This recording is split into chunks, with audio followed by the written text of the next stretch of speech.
Welcome to the Cocktail Guru Podcast, a show about food, drink, and entertainment, with a tight focus on the good life, and all things delicious, luxurious, and fun. I'm Jonathan Pogash, bartender, author, and the host of Cocktails the Grand Tour. And I'm Jeffrey Pogash, wine and spirits professional, author, insatiable collector of culinary ephemera, and so people tell me, an engaging raconteur. And my dad. Okay, Dad, how are you today? I'm very well, John. Thanks. How are you? It's a little rainy here up in New England, so I'm going to pour myself a little dram of Glenfiddich single malt. How about that? Yes. Well, I beat you to it. Oh, you did? It's here in my glass. You got it in your glass. And I decided to put a little ice cube in here. Yes. Just to. I have a little bit of water that I'm going to add to or that I did add to I love a little ice cube in my Scotch whiskeys. I really do. I'm nosing it. Those viewers who are watching the YouTube video can see me doing it. Those at home listening can listen to it. Can you listen to someone nosing something? I don't know. Yes, if it's loud enough. There we go. Maybe that's loud enough. Okay, hold on. Oh, that is lovely. That is so good. Are you enjoying it? It's good, isn't it? It is delicious. Good. It's taking Yummy. taking your breath away a little bit, actually. It has, because it's my first drink of the day. It's your first drink. It is 7 a.m. No, it is not 7 a.m. But we're very excited. This is a very exciting show. This is a very special edition of the Cocktail Guru Podcast, in fact, because this is by far the biggest guest that we've had. It is perhaps the most important of all of the Cocktail Guru Podcast, because it is with someone everybody in our industry knows. And by the time this podcast airs, everyone else will know. And you know, Dad, I have not seen you this excited since you ran out of the Mai Kai in Fort Lauderdale with a menu that you had just stolen. Yeah, that's not true. I ran out with a menu, but I didn't steal it. I paid for it.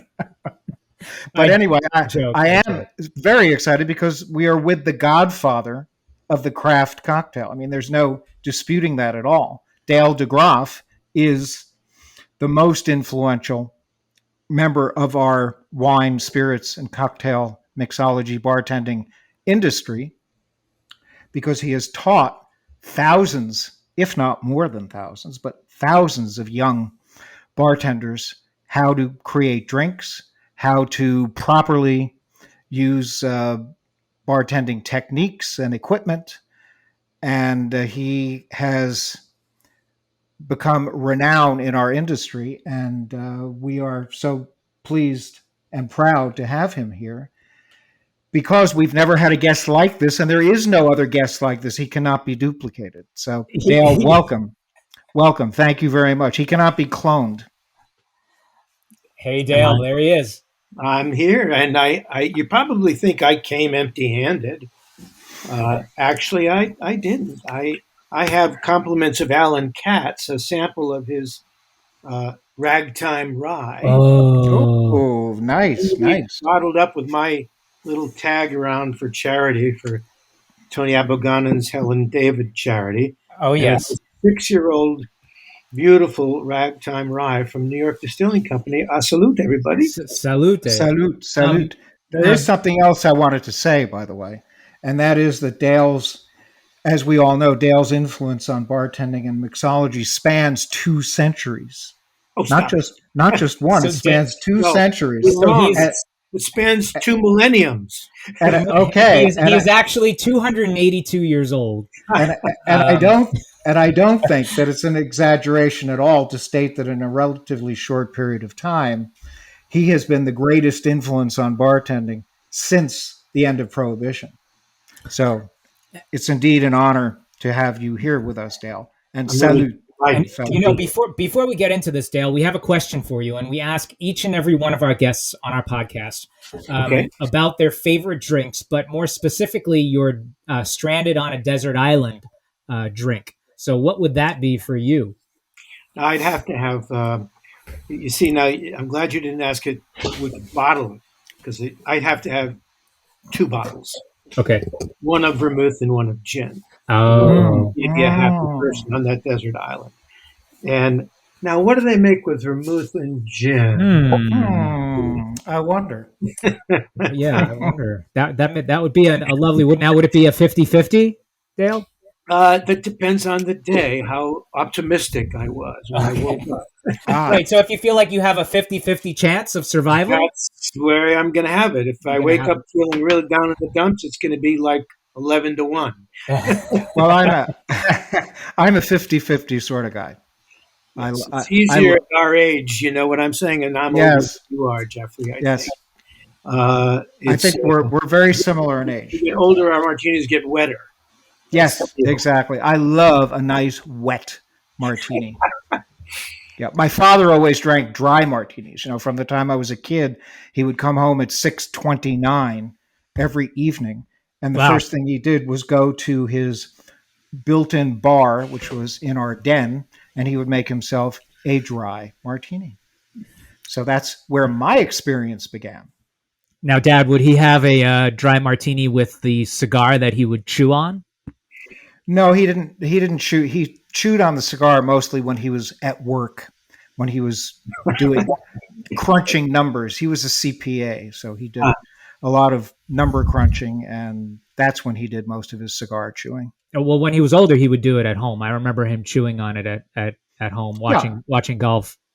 Right, but usually not while he was drinking. So, Dale. Yes. That is my experience with cocktails. But you know what? Before we go back to your initial experience, can we talk a little bit about your younger days? You were born in Quonset, Rhode Island, were you not? I was. That was a naval air station and port at that time. It no longer is. And my dad was stationed there. I don't remember which ship he was on board in my birth year, 1948, but shortly thereafter, he got new orders and we headed west, like within a month of my birth. We headed first to Seattle and then to San Diego for my dad to take some classes at the JAG school, because we were headed to the South Pacific, where my dad was going to be the senior officer on a little 2x4 atoll called Kwajalein in the Marshall Chain. And as the senior officer, he needed to have certain, how should I put it? He needed a couple of classes on how to be the senior officer of the United States. Period, on this small Polynesian island, to the king of Kwajalein and his court, as it were. There we were in the middle of the Pacific, about 268 miles southwest of Bikini Island, which might give you a hint of why we were there. Yes. Yes, there were some nuclear weapons that were exploded on that island. Oh, gee. And on a lot of years after they declassified some stuff in 1994 to find out exactly what was going on down there. Yeah. So anyway, and then you were in the South Pacific until when? First 18 to 20 months of my life, and then we did a carousel around the country to Pensacola, Florida, back up to Rhode Island, to Indianapolis, Indiana, to Rota, Spain, to Morocco, to Rota, Spain. Oh, yes. Actually, Dad was talking about that. I had no idea that you were in Morocco, and we share I am of 50% Moroccan heritage because of my mom. My mom was born in Morocco. So that's very interesting. I love Morocco. We lived in Kenitra, and there was a naval air station there. But about 9 months into our experience in Morocco, King Hassan II and President Kennedy had a little head bumping. And, at that time, Nasser was the big politician in the Middle East, and all the other politicians in the Middle East wanted to be like Nasser, which meant not liking the United States. And so King Hassan II was he was really the playboy king, because it was his dad who got independence for the country, King Hassan I. So as a matter of fact, they tried to kill King Hassan II twice, and his advisor said, "You better start taking this job seriously, or you're not going to live through it." Oh, He did that, and he threw us out of the country. And so the nearest naval air station was Basnaval de Rota, Spain, in southern Spain, right in the middle of the Sherry Triangle, which was so cool. yes. Wow. So I was going to say you ended up in Jerez at some point. Well, yes, I did. That was my first encounter with alcoholic beverages was in Jerez. Oh, wow. We lived in Puerto de Santa Maria, which is where the Santa Maria was actually built. And the town looked like it hadn't changed since the Santa Maria was Since built. Columbus, right. And by the way, Franco was in power when we were there.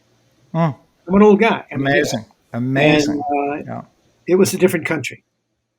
So this was like late 50s, early 60s. Yeah. This was early 60s. Early Yeah. 60s. Okay. President Kennedy. Yeah. And we were there when the president was assassinated. And there was a tremendous outpouring because the Spanish Catholics, obviously. All of us, they would stop us on the street and come up and, crying and giving their regrets. And, it was quite an emotional time to be in Spain. But then in 1969, just to advance things a little bit, you ended up in New York City. Did you? I did. Yeah. What brought you back to New York? And did you go to schools, American schools in each of these countries, and then eventually? I did. Yeah. Yes. And then I came back for my senior year in high school in Westerly, Rhode Island, my mom's hometown. Oh, yeah. And then I went off to the University of Rhode Island, where I was in the theater department, and we mounted a play by Lanford Wilson called Home Free and presented it at the Yale Drama Festival, and we're positively reviewed by an elderly reviewer named Brendan Gill, who worked for the New Yorker magazine. Yes, I know the name. To the festival once a year, and he came back and with one sentence in the newsletter said, what was it, far-flung something or other. He said, the best thing at the Yale Drama Festival was a young playwright named Lanford Wilson, presented by the University of Rhode Island. I packed my bags, went back to the university, packed my bags, didn't even tell anybody, jumped on a train and never looked back. Wow. So you left university to move to New York. My junior year on the dean's list, the best grades I ever got in my life. Because I wasn't taking any of the hard courses. I was taking all theater and English courses at that time, saving all the hard ones for the end and never had to deal with them. It was really lovely. And off I went. And just positive. I'd be on Broadway and I'd be walking those boards in no time. What did your parents say about that? My dad had already said something to me when I went off to school.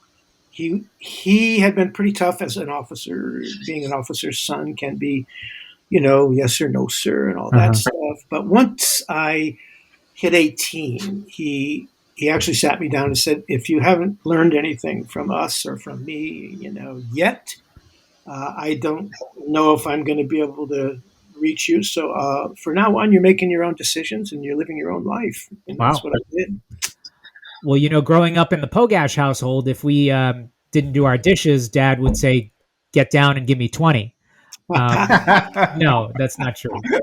But no, my dad would say, Dale, take out the garbage. And that was the first time he said it. That was it. You knew to do it. That's really interesting. And, that's great that he was very supportive. And my parents were always very supportive of my acting career because, Dale, you and I, we know this. We share a similar trajectory in that, I moved to New York to become an actor. And was it one of your parents who said, well, how are you going to make money? Maybe you should work in a restaurant, because that's what happened with me. My dad specifically said, you should get a job in a restaurant. Actually, no, I just got here. I mean, I hadn't told my parents yet. I was in New York when I told my parents, and I moved into the sumptuous quarters of the Sloan House YMCA, and immediately got a job in Times Square washing dishes in Howard Johnson's, the flagship store of Howard Johnson's. Yes. Which leads me to a really interesting story about Jacques Bond. Many, many, many years later, in my Rainbow Room days, I ran into Jacques' daughter, as I had done at different parties and things, and had sort of become a little friendly with her. And at this one particular event, she said, what are you doing right now? I said, nothing. Why? What are you doing? She said, I'm going to my dad's book signing. Have you ever met my dad? I said, I'd love to meet your dad. So off we went. And when there was a little break in the action, she brought me over. She said, "Dad, this is Dale DeGroff from the Rainbow Room. The cocktail, Joe Baum. She said, "Yes, he's the cocktail guy. The cocktail guy, very famous, this cocktail guy, yes." And I said, "Well, actually, I started at Howard Johnson's in Times Square, to tell you the truth, Jacques." He said, I do start in this place." I said, "Really? Really, Jacques?" He said, "Yes. See, this is why I come to America. The Howard Johnson's company, they make the hotels. They bring me to this place in Times Square they're inventing the new dishes, the fried clams, and that's what I did." I said, "Oh, my God, Jacques. We were colleagues. You were inventing the dishes, and I was washing them." Wow, that is incredible. That is incredible. Oh, my goodness. What a connection. Yeah, and now I do drinks for Jacques' big $350 thing at the Yale Club, where he raises money for his wonderful foundation, which is in the process of creating kitchens around the country where people that are challenged in the workplace, so to speak, can learn culinary skills. It's a wonderful thing. And this was the Howard Johnson that just closed about 5 years ago. Yeah, right. Yeah. It was on 9th Ave? Is that where? No, right in the middle of Times Square. Right in Times Square, flagship store. right in the heart of Times Square. I remember it well. Wow. Yep. Wow. I used to get fried clams there. Yes, that was Jacques' invention. Yep. And did you? So you worked as a dishwasher. I said, right? For a very short period of time because I got a better job quickly. At the Howard Johnson or at another place? No, at another place. Let me tell you a story about it. I saw the sign in the window, and I walked in and I said, "Is the manager here?" I said, "Sure, he's in the back." And I found the guy. I said, "I see you're hiring." He said, "Nope." I said, "Well, you have a sign in the window. That's for dishwasher." He said, he says, "You speak English." Still didn't get it. I was like, you didn't understand. Woods, right? I said, "That means I can't have the job." He says, "You can have the job if you want it." Wow. Another actor going into the restaurant business and eventually bartending. Were you so you were auditioning at the same time, Dale? I was. I started really right away looking for a good coach, and I did find one. I went to the Village, to Bank Street, to Udo Hagen's husband. What was his name? Yes, I took classes at the Bank Street. What was his name? He had died. I had him, but then he died while I was taking classes with him, and Udo Hagen took the class over. Yes. Who was her husband? He was a pretty famous coach. Yes. Oh gosh, what was the name? I don't know. Dad wouldn't remember, but that's where I took classes too. I can only think of Lee Strasberg, but that's not who you're thinking of. No. Yeah. But then I quickly, later on, I found another coach named Win Hanman, who was the guy who ran the American Place Theater. Oh, and got it. Herbert Burkhoff. Herbert Burkhoff. Thank you very much. So HB Studio. That was the name of the actor. Oh, yes. Well, I actually studied with Herbert for a while. He was a character, I had to tell you. He would teach by demonstration. Oh, sure. And demonstrate your foolishness up there, and kind of humiliate you, but in a good way, because you need to be humiliated. You need to be vulnerable. You need to be in that vulnerable state.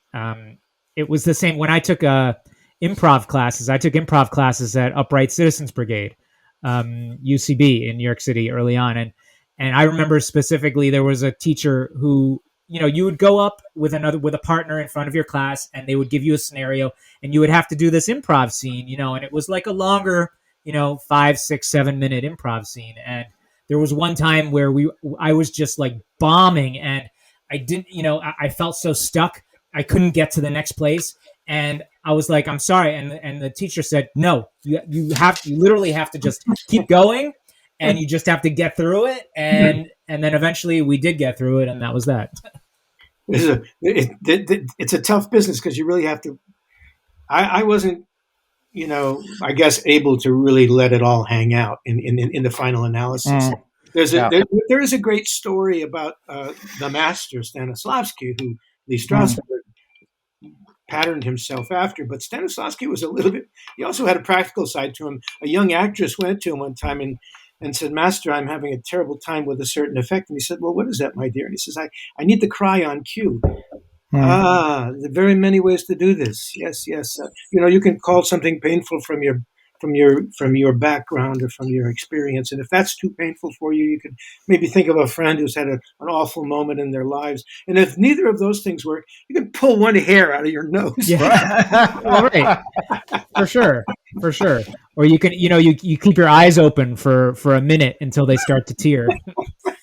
Yeah. He was practical as well as, method. He had his ways. And Wynn was a practical guy. He was the guy that Hollywood sent sports people and people that were going to be in movies that needed, not to make fools of themselves in front of the camera. And Wynn was that kind of a guy. He could relax you and make you understand, that trick of not being aware of the camera.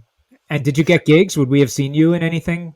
I had a little bit of business in a Dustin Hoffman film where he plays a doctor. Is it a doctor? No, he's going through a divorce. Yeah, Kramer versus Kramer. I was the doctor. I was the guy that when he runs out of the park with his son, who says this way, Yes. It was that doctor that he sees first, Oh wow! And here's the first big surprise of the day. We actually have that clip to play. No, we don't. No. We don't. We're not that sophisticated. But I remember that scene. It was a memorable scene. I remember that, Dale. You might recognize my voice from The Empire Strikes Back because I spent 2 days actually working with the actual director, by the way, Kirshner. And it was all hush hush because he didn't want to pay union wages for this. They had shot in Norway, and all the actors had different accents, and so every one of the voices of the minor characters had to be dubbed into English, American English.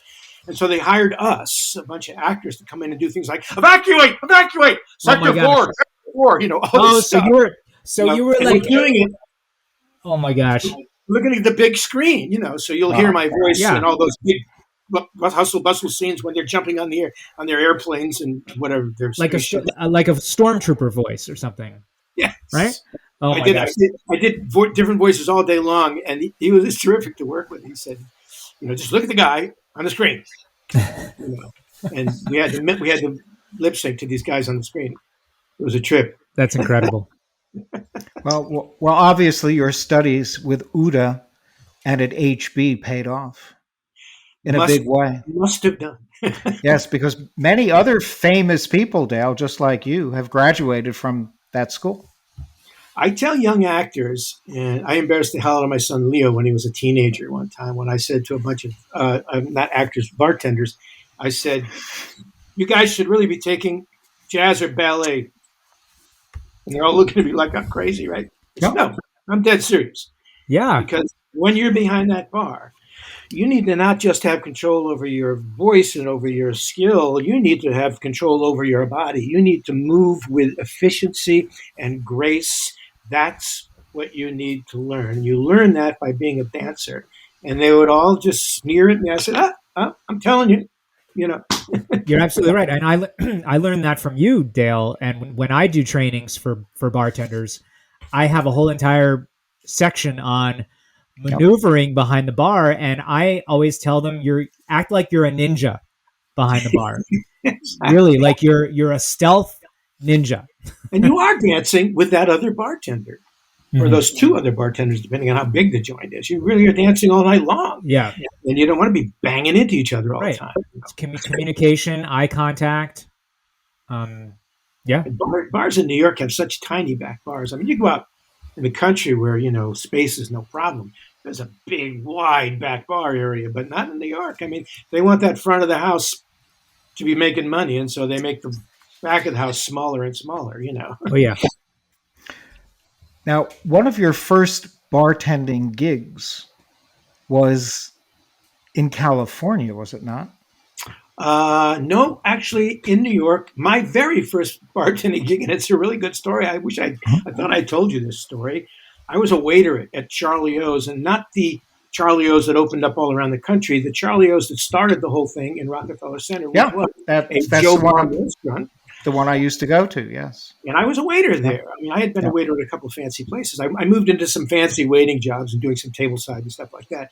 But this Irish bar had a fabulous menu And it was a fabulous theme place. They had this imaginary character, Charlie O, and they had these pictures and captions all around the walls of famous people and their drinking quotes put together by the ad agency, Ron Holland and George Lois, geniuses, both of them. And so I'm a waiter, and one afternoon, and by the way, R.A. had sold Charlie O's to Peter Ashkenazi at this point. And Peter's daddy was a big guy in the garment district who gave a lot of money to politics, and in this particular case, a lot of money to the Beam administration, the present mayor. And so Peter's restaurant gets the gig for all the parties at Gracie Mansion. Sure. Well, nobody behind the bar there, especially Pat and Mike, the two, serious guys who ran that bar. They were so good. They were union, by the way. They had no interest whatsoever in working at Gracie Mansion because you had to load a truck and then unload it and then load it again and then unload it again. And the money was lousy. So they didn't have to be. Even if you asked them to, they could turn you down. They were union. They had their shifts. They didn't have to do that stuff. So she was desperate, the manager, after lunch, saying, "I need a bartender now." I said, "I'm a bartender." And I ran up to Mike. She said, I'll meet you on the loading dock in 25 minutes, So I ran up to Mike at the service window and said, "Mike, I got an index card. Write about 10 really popular drinks on here. I'm going to go to Gracie Mansion and be the bartender up there." He says, "Dale, you're not going to need it, Dale. It's going to be the Scotch in the rocks and highballs and Tab and Chardonnay. You're not going to need it." I said, please, write down a few drinks." He said, put it down. Of course, he was right. I didn't need it. Yeah. And the occasion of the party was Mayor Beam giving the keys of the city to Rupert Murdoch, who had just been host. Wow. And so, I'm standing behind this tabletop bar. Yeah. There's lots of celebrities in the room, and I'm making Scotch on the rocks, vodka on the rocks, highballs, Cab, and Chardonnay, just like Mike said, right?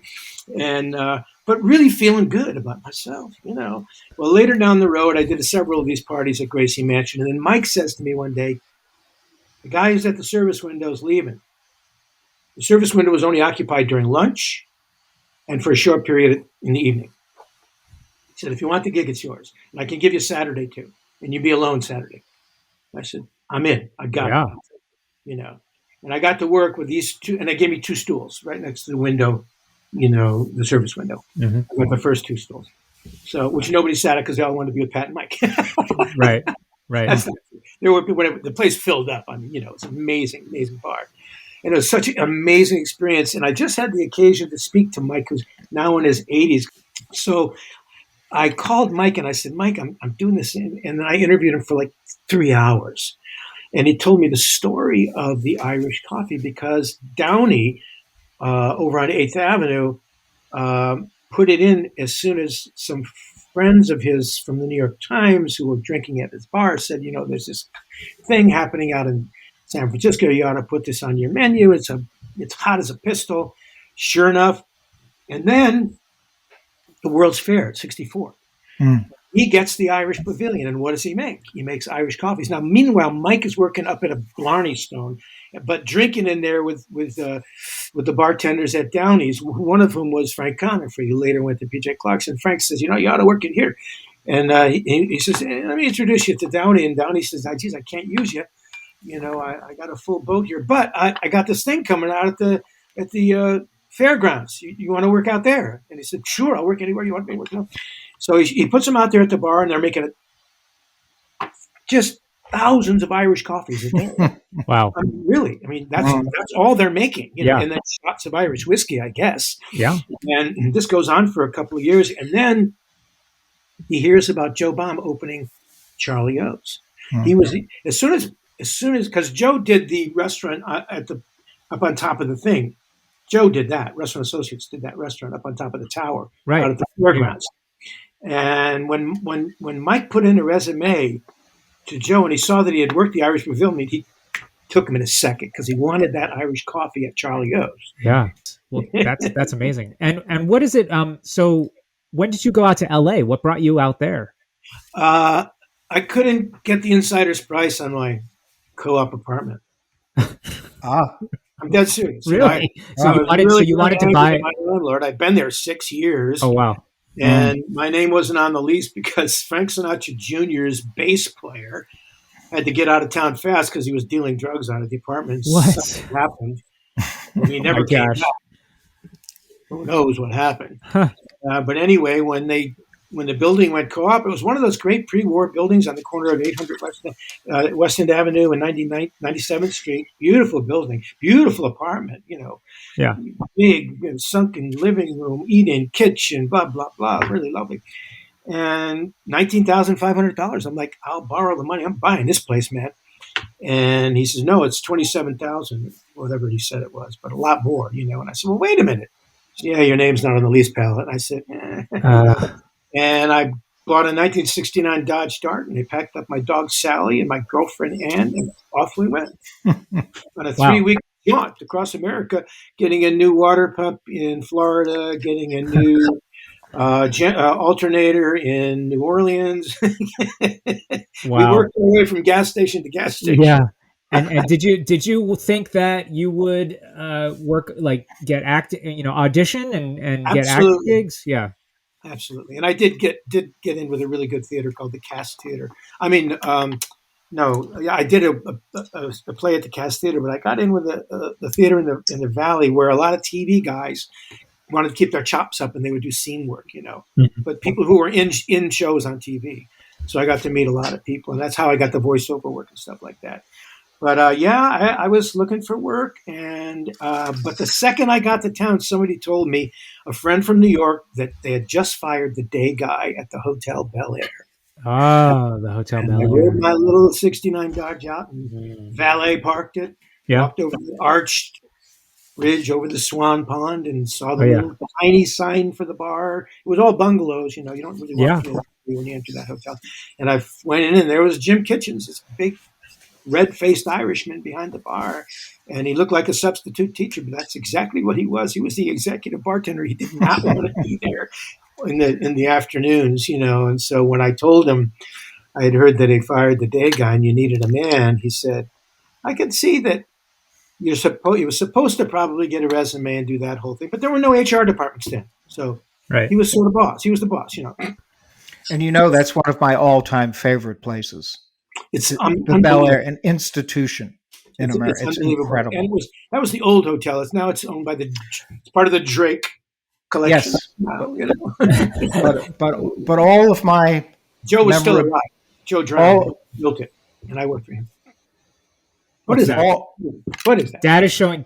Dad forgets that most people are listening, and so he's showing. This is from the original Hotel Bel Air, the one that you were talking. This is the old Hotel Bel Air, and it's a menu from the hotel. Okay. Marvelous. And it's just one of many things I have in my Hotel Bel Air collection. Hey, Dad, the Hotel Bel Air is where you and I went not too long ago. That's correct. We had a drink and some lunch. And some lunch at the Bel Air. I think we had a $40 club sandwich. I'm sure we did. That's about right. Yes. It was in my little. I just came across it yesterday, and I hope I can find it today. Here it is. Can you see that? Yes. That is the key to the baby grand that sat in the middle of the lounge at the Hotel Bel Air. Yes. And this key holds the key to a wonderful story. When I was on the day shift, before I met the Bud Herman, the evening piano player, and this key is bent. You can't see it, but it is. I'd gotten a call when I got on the shift in the morning from Bud. He said, I hear you're the day guy, I broke the key on the piano last night, and I don't want anybody banging on it, so could you just discourage anybody from playing while you're there during the day? I said, absolutely, sir. And then this elderly couple come in. Most people wanted to dine out under the bougainvillea in that beautiful outdoor area. Sure. They were older, and they wanted a table. And they sat at the one table sort of around the corner in the lounge that I couldn't see from the bar because the funny-shaped room that went like that. And, I took their order, and I served them, and I kind of lost track of them. I was polishing bottles like Jim Kitchens had told me to do, which was brilliant because I didn't know a lot of the stuff behind the bar. And he knew that. And so he had me polishing and reading, of course, what do you do when there's no customers? And anyway, I look up just as he hits the seat, the stool, and raises the fall board on the piano. And I ran over and I said, "Excuse me, sir. I know you're probably a wonderful player, but I've got a call from the Bud Herman, the longtime piano player here, and he preferred that nobody play it. As you can see, the key is the lock is broken, and no, that's fine. He gets up and he motors back to his table, and I take the credit card and I go off, and then I call the front desk and I say, "Would you please tell me that the Vladimir Horowitz who's in my lounge is not the Vladimir Horowitz?" Oh, no. He said, "Oh, yes, Mr. Horowitz is in town and I ran back over to the table. I said, "Mr. Horowitz, you can play the piano." And he says, No. He says, "No, you see, young man, I travel with my piano and I know exactly what Mr. Herman is talking about. No, that's quite all right. And I am the only person on the face of the earth who told Vladimir Horowitz not to play the piano." Wow. And passed on a personal one-on-one one of the great piano players of the 20th century. Unbelievable. I told Bud about it. He just about fell off the stool. Anyway, this is the key that holds the tale. That's an amazing story. Amazing story. And Dale, how long were you in LA for? 6-7 years, I guess. I did moonlight at other places too. I worked at a wonderful place called La Macia, which was a Spanish place, really well run, interesting people. It was right next to that wonderful rock and roll club on Santa Monica Boulevard called what was it called? Troubadour. The wonderful Troubadour. Yes, I've heard of it. And I got to be friendly with the bartender, so I could sneak up into the booth on nights and see some of the acts. Yeah. But the Bel Air was the job, though. It was the job. It was and how you were there in what years? 78 to 84, and it was early 78 to late 84, so almost 7 years. And it was there that I met Jill. It was there that both of my sons were born in Hollywood Presbyterian. Why? Because I had insurance through the union at the Hotel Bel Air, and that was everything just seemed to work out pretty darn well. And finally I got the night shift, and Bud one night came up to the bar and he says, "Dale," he would come up to the bar like at 2 a.m. and the shots of 7-Star Metaxa would line up on the piano. He didn't always get to all of them. He drank it with soda, and Larry would bring the soda over when he saw that Bud's glass was empty, but he never got to all of them. So he brought one up to the bar usually, and he would have a drink with me while I was closing down. Or maybe he'd have a steak or something. And one night he's sitting there, and he says, "Dale, I know you're really serious about this acting thing, but I got to tell you, the bartending thing, you're pretty good at it." He wouldn't say anything more about it. Right, that was it. And I thought about that for a while, But anyway, Bud ended up dying, and that's the reason why I left the Hotel Bel Air. We became really good friends. I was a pallbearer at his funeral, along with Harry Nielsen, the musician. Sure. Harry was a regular customer of mine on the day shift, so I spent a lot of afternoons with Harry. He spent afternoons at my bar. And when Bud died, Harry and his wife Una and Jill and I and the steward of the hotel, who was my son's godfather, a guy named Paul, we're all going to go back to the lounge. And Bud had a really dear friend who was a resident in the hotel named also Bud, believe it or not, Bud Thies. He was an oil man, and he made a bucket of money. And he threw this great party for Bud with Cristal and rosé and champagne and caviar, and we all got totally sloshed. I remember Jill saying, "I knew it was a Hollywood party when I went into the ladies' room, and the wife and the 2 mistresses were all consoling each other." That's really funny. Yeah. I just want to back up a quick second, because you moved out to LA with a girl named Annie, you said. And she didn't. She just came for the ride. Oh, okay. Okay. But then you met Jill out there, who was not Annie. Is that what happened? You met Jill and then you came back? Jill had gone out there to study animation at Disney. She was a New Yorker. She was living in Manhattan. And she got there, and those guys went on strike for like months. And so she ended up as a paste-up layout artist at the Episcopalian News, of all places. Wow. And but you ended up meeting her in Los Angeles. Yeah, I put an ad in the paper. Yeah. And, you put an ad in the paper to meet someone? Well, I got a really good. No, they didn't do that in those days. I really did that, but that was anyway. You didn't meet people that way. Never mind. So what I did was I put an ad in because I got this apartment that I could not afford, but it was stunning. This real Hollywood apartment. I'd gone to a party in the building, and it was duplex. I mean, we're talking 12-foot ceilings, fireplace, one of those stone stairways that sweeps up to 2 big bedrooms, and oh my God, eat-in kitchen. And I said to the woman who threw the party, if anything comes available in this building, please call me. And she called me like 2 weeks later, and I'm not expecting that so soon. I'm at the Hotel Bel Air. I got a decent job, but I'm living from paycheck to paycheck, And so she says, you got to go see the landlord now, because this apartment will be gone by the end of the day. So I ran to his office. Alan Gross was his name. And I said, so I hear there's something available over there at the apartment building on, I can't remember the street I lived on, right off of Sunset Boulevard, at Gardner. And he says, yes, there is. We have one in the back, 2 bedrooms upstairs. I said, yeah. So I'm interested in that. And he says, okay, what do you got? I said, well, I have my letters from my landlord, And I had 2 different letters from different landlords, right? And he said, well, that's nice, but what do you got? Because I had a Dodge Dart. That's what I had. And, and he said, well, look, if you got a credit card, well, my whole life came together over a green American Express card. Wow. I'm tending bar the day shift, and this guy pulls up and orders a Scotch. He says, young man, do you have an American Express card?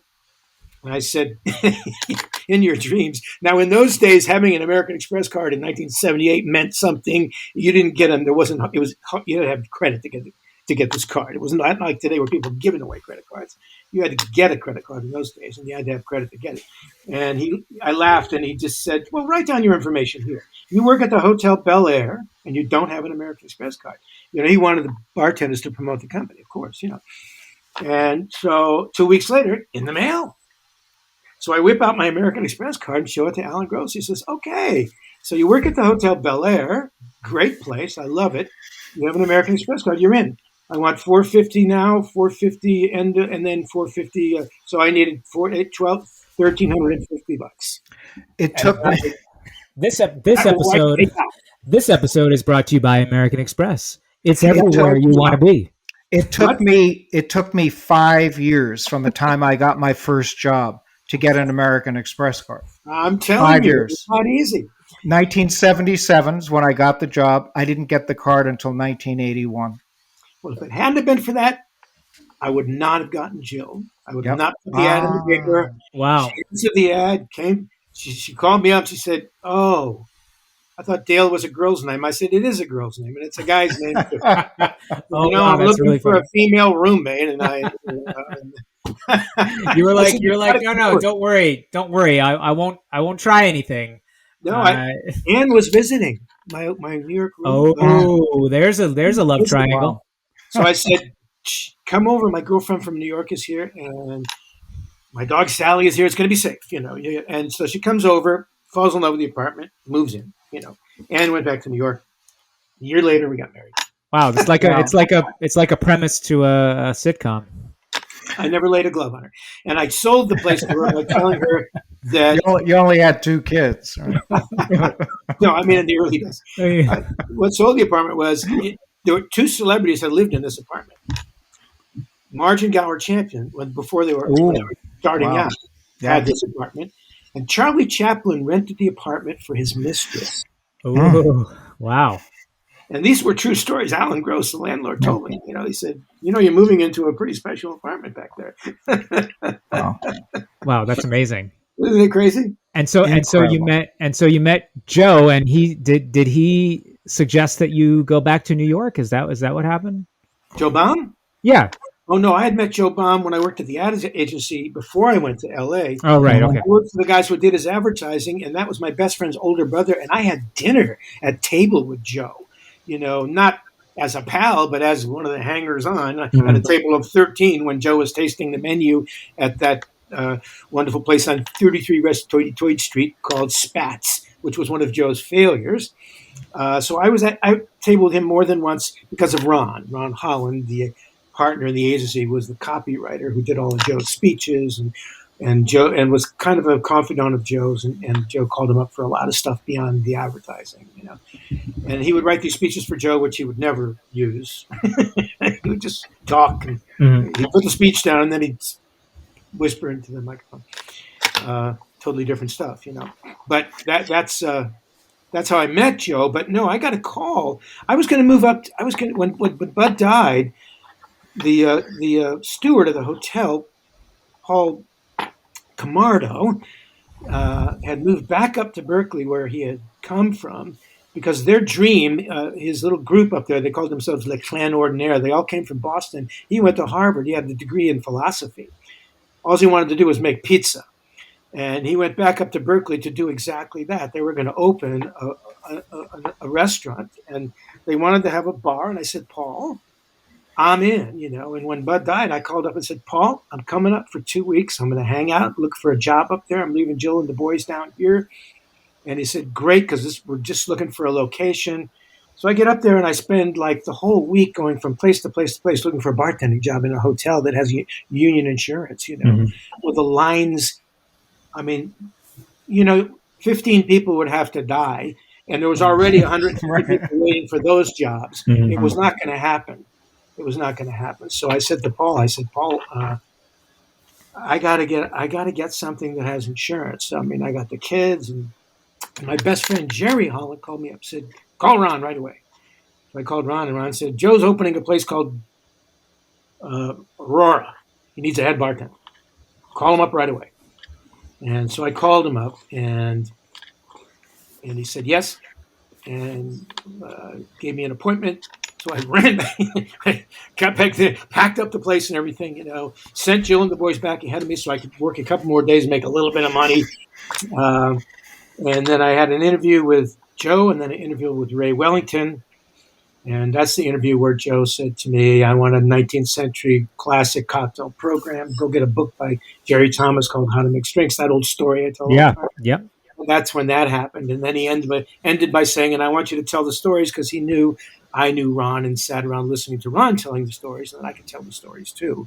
And he wanted somebody that would tell the stories, And that's how I got the job with Joe. And I didn't know about the Rainbow Room. I was kind of confused why in this small French restaurant with a 2-star Michelin chef named Gerard Pangot, with the wines of Burgundy and a big copper bucket of champagne at the head of my granite bar, I was making studying these strange 19th century cocktails and early 20th century cocktails. And then Benny Goodman sat at my bar one day, and I went over to Ray and said, Ray, what the hell? Dale Chilhooly was here sitting across from the bar in that banquet with Joe and all these artist guys, and now Benny Goodman's waiting for Joe. What the hell's going on? He said, it's the Rainbow Room thing, man. I said, the Rainbow Room thing? He said, where have you been? Joe's been working on it for a year. What do you think he's doing with all these guys? I said, well, nobody let me in on this. I didn't realize Joe was using me as a lab rat to do the menu for the Rainbow, And so I went to Joe and I said, look, Joe, I've got a great idea. I think we should take drinks from some of the supper clubs in the shadow of the RCA. It was not the RCA building then, but it had been. Like the Stork Club and the Colony Club and the all of these ones, And we should put a menu together and celebrate the drinks of these old lost establishments. We said, nice idea. I've done it already. And he had done that stuff already. He had done everything already, And he said, show me a menu. So I got together with Michael Whiteman and said, Michael, I need to find some old books. Michael helped me out. I tried to buy Jerry Thomas's book on Fifth Avenue. I didn't know it was published in 1862 until I got to Scribner's, the only bookstore where they had the acumen to say, "Oh, let's look in the old and rare catalog." Yeah. And Anyway, did you find it? I did find a copy through Brian Ray. Oh, yes. Brian Ray, he passed this year. Of Brian. course, Yes, that's we know. right. He did. Yes, Yes. yes, he was great. He actually sent me one of his old books He sent me as a gift. It was very kind of him. Yeah. He's a lovely guy, and was a lovely guy, I should say. I did the entry. I'm pointing over my shoulder because I have David and Noah's Oxford Companion Spirits and Cocktails, and Oh, yes. I did the Brian Ray entry in that. It's a And marvelous book, by the way. Nothing like it in the world. I'd love to get my paws on a copy of that one. It's out there. It's ready for purchase. It's not cheap. It's a big book. David, Noah, are you listening? Here's an old Rainbow Room menu Oh, earlier. right here. Look at Would that that. be 40s? That's early. Yes, the 40s. And this one is the Rainbow Grill complete menu from Wow. 1939. Yeah. Yeah. They closed for a couple of years during the Second World War. And then Yes. reopened after. Yes. But those old menus, I have one, and it's really wonderful to see what first of all, 19th century ports for sale on the menu. Yes. Yeah, absolutely. Go ahead, Dad. Sorry. I just wanted to say that going back to Aurora, in 1986, I was a young salesperson trying to hawk wines from the region of Alsace in northeastern France. And I was going from restaurant to restaurant and store to store, trying to get people interested in the category and eventually buying the wines. And I went to a place that had not yet opened, but I had heard it was opening, and someone said you should go there. It was called Aurora. And I ended up not talking to, I think Ray Wellington is the guy I was supposed to see, and he wasn't there at the time. So I ended up talking to you, Dale DeGroff. And I couldn't give you any permission to do anything. No, but you talked to me about cocktails. Yes. And that was my first real experience getting excited about cocktails. Now, I had tasted them before. Of course, I must have given you the Ritz cocktail because that was one original cocktail that Joe allowed. Joe was not interested in original cocktails. Joe wanted the classics, and he wanted the best recipe you could find for the classics. That was his instructions to me. But he did allow the Ritz cocktail because we were such a big champagne house. I said, Joe, allow me. I want to do a tribute to the Ritz Hotel in Paris, and it'll be a champagne cocktail. I said, all right. And that's where the Ritz cocktail is. But because the first drink that got some press from, who was that couple that worked for Playboy magazine, a husband and a wife team? You knew them. I knew them well. He put me in that drink. Yep. But because of that experience meeting you, I became very excited and started reading about cocktails and eventually buying old cocktail books as you did. Yeah, we got them early when it was still possible to get them. Now it's crazy, And I always tell the story of you and the Cosmo when I talk to bartenders too. And you're not the inventor of the Cosmopolitan, but you did popularize the Cosmopolitan in that you served it at the Rainbow Room, and there's that great story about Madonna and her entourage, right? Well, we're really pretty high profile up there. So we were serving so many of them that I had to do gallon store and pours that had only the cranberry, the Cointreau, and the Absolute Citron, and then you would add the fresh lime juice at the moment of service because literally we couldn't.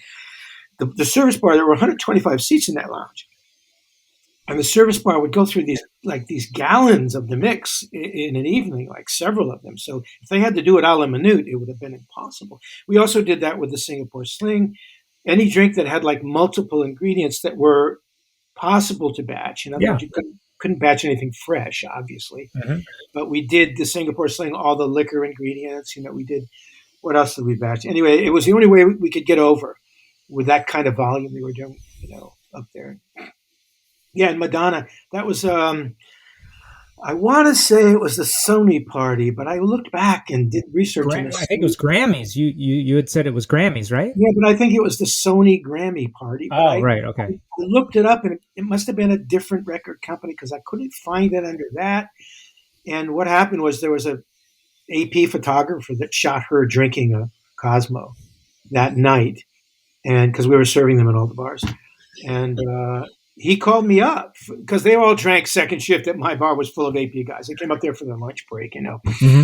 and from the executives on down to the photo editors. As a matter of fact, they became some really good friends of mine. And he said, "What's this thing Madonna's drinking?" I said, "Just say Madonna enjoying a Cosmopolitan at the world famous Rainbow Room. If you do that for me, I'll be very happy." And he did. They sent it out on the wire with that little line, and it went into a lot of newspapers around the world. And I got a call from within 2 weeks from Australia and Germany for far-flung people wanting to know the recipe for the drink that Madonna was drinking. Yeah. But I did not invent it. You're right. I'm pretty sure Toby did, but Toby used to say that he did. Pretty sure. I'm pretty sure Toby did. But there's a woman who worked for Toby said that she brought the recipe with her from Florida and that she shared it with Toby. And she and Toby worked on it together. I don't know.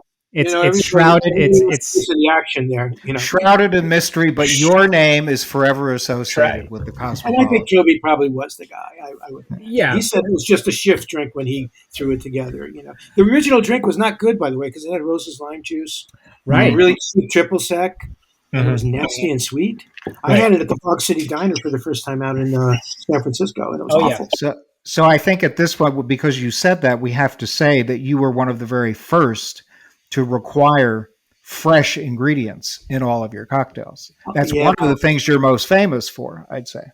And it was Joe. Joe obviously was my mentor. He was my mentor. He said, "I don't want." We didn't have a soda gun. We didn't have any mixes of any kind, and not at the Rainbow Room either. And that was a lot. I remember saying to Joe, "Geez, Joe, shouldn't we get?" So, there are some more premium sour mixes, by the bottle. We could get a couple of bottles just in case we got overrun with a lot of orders. And he said, "You think they had that product back in the 1880s?" I said, "Well, probably not." "And do you think the bars were busy back in the 1880s?" And I said, "Yeah, they probably were." I said, "Oh, yeah. They figured out how to do it, didn't they? So if they figured out how to do it, if you can't figure out how to do it, then I'm going to have to find somebody who can." I said, no, I got this. I got this. Yeah. And this one, I didn't have it, but we got it. And this was, it's safe to say, the beginning of the cocktail revolution, what we call the sort of resurgence of the cocktail in the 90s, moving into the next millennia. And you were at the forefront of it. You were one of the originators. And, you so many bartenders have come through you and have been influenced by you, countless. And I mean, it is you, and you were, as you say, under the direction of Joe Baum. But you took us out of the dark ages of the cocktails. Yeah, we were very high profile up there, and I had the gift of the gab. I had my actor's training. And when somebody called me, and I got calls in my office, I did a day shift and I did a night shift because I had an office. And I had a lot of stuff to do during the day. Over the years, we lost our wine master three times. And every time we lost our wine master, it took him 6 months to hire another one. And guess who did the wine ordering when they were gone? It was rough, but I did it because it wasn't my fort, But it was really, for me,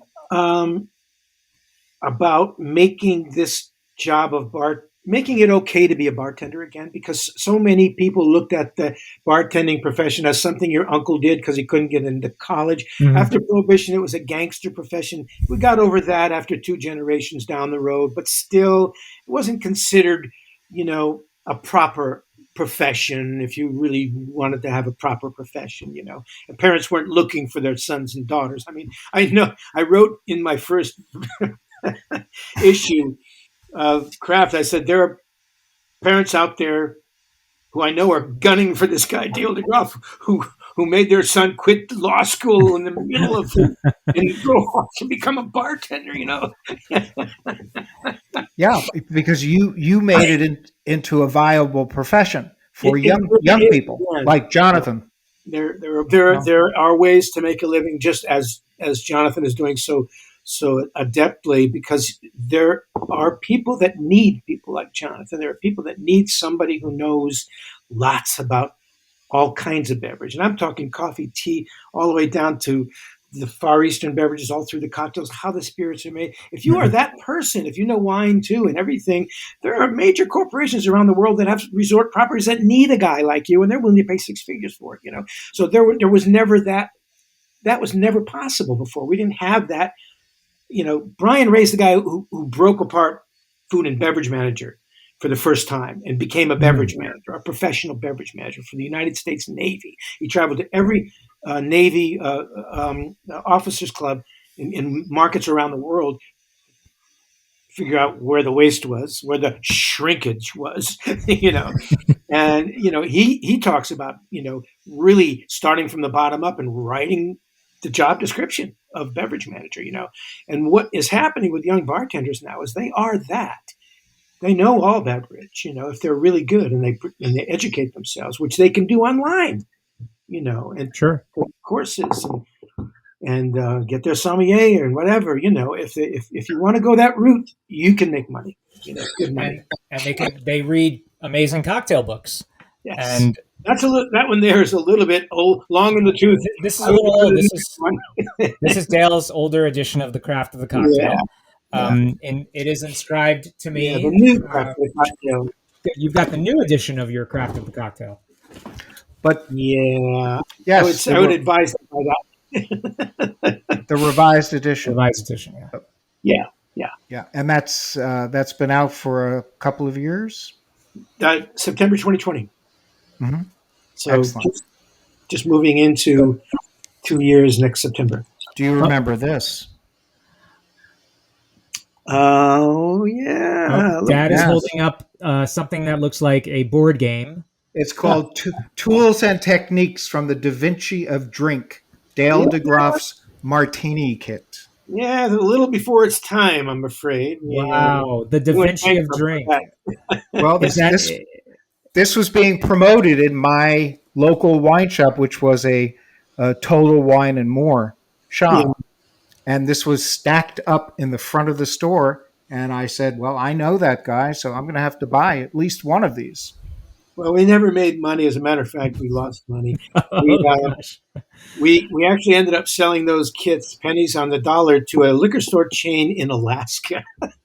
Wow. So, and is that a lot of, I don't know, polar bears? I'd never heard of that. The Da Vinci of the drink, is that a reference to your Italian heritage? No, actually, somebody called me that in the London Times, was it?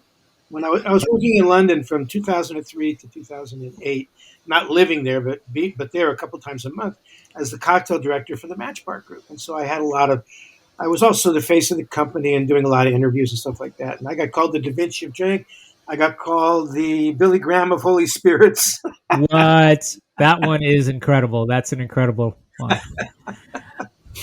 Wow. Oh, man. It was a good time.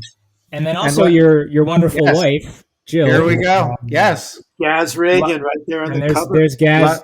There's Gaz, my first mentor, actually my second mentor, because Dad is my first mentor. And Gaz taught me all about, running a bar, being classic cocktails.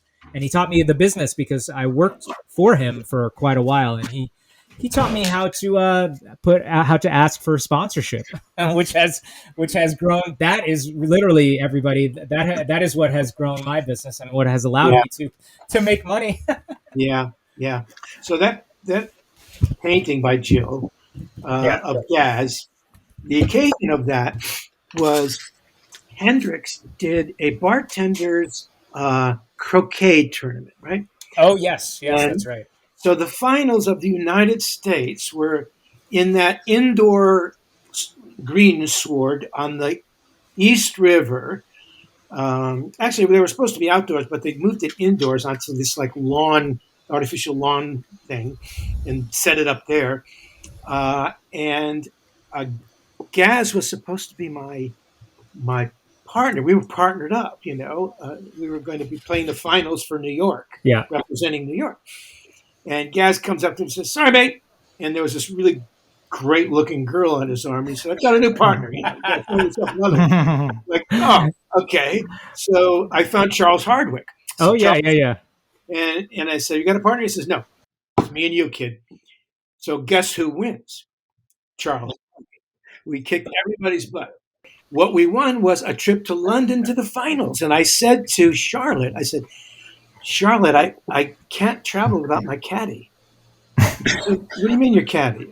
I said, Gaz is my caddy." Said, "Well, then we're just going to arrange it." That's amazing. And he wore that. That's what he wore to the London finals. That's amazing. And then there's carry our clubs. Here's the one. There's the one that Jill did of me. That's on. Yes. I don't know what. There's no page number, but it's the original of which is sitting behind me. Nice. Yes. Yeah.